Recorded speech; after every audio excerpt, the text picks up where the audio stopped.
Αγαπητοί φίλοι, ονομάζομαι Νικόλας Μαυρομάτης και είμαι Ελληνοκύπριος κάτοικος Λεμεσού, ο οποίος μετά το 1974, όταν ήμουν στην ηλικία των 4 χρονών,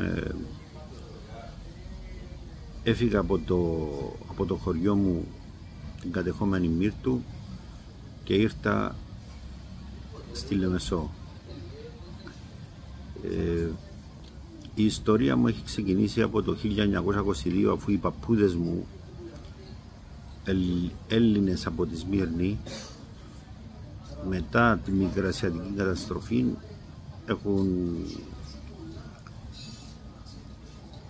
είχαν φύγει μάλλον από τη Σμύρνη και είχαν έρθει στην Γκερίνια και κατόπιν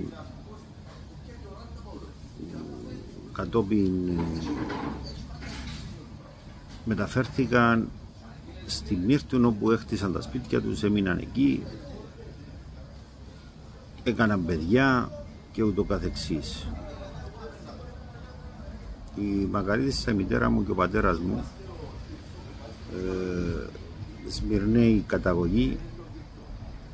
Ο πατέρας μου από τον Κοντεμένο, ήταν μικρή απόσταση η Μύρτου από τον Κοντεμένο.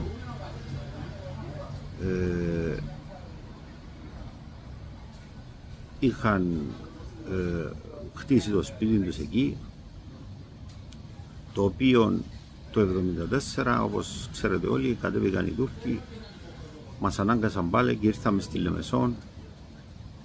Μας έδωσαν ένα τουρκοκυπριακό σπίτι, μείναμε 2-3 χρόνια και μετά σιγά σιγά εξελιχθήκαμε, κάναμε κάποιες δουλειές. Μας βοήθησε ουσιαστικά το κράτος και κάναμε κάποιες δουλειές. Μας είχα δώσει ένα σπίτι στα Πολεμίδια, το οποίο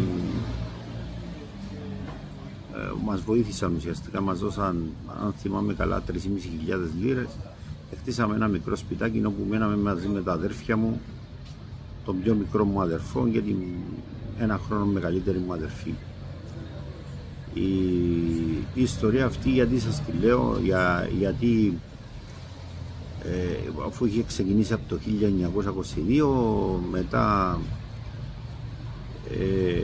ήρθαν οι Τούρκοι, αφού μας έσφαγαν σαν πρόβατα και μας έριχναν στη θάλασσα, μας πήραν τα σπίτια μας, φύγαμε από τη Σμύρνη.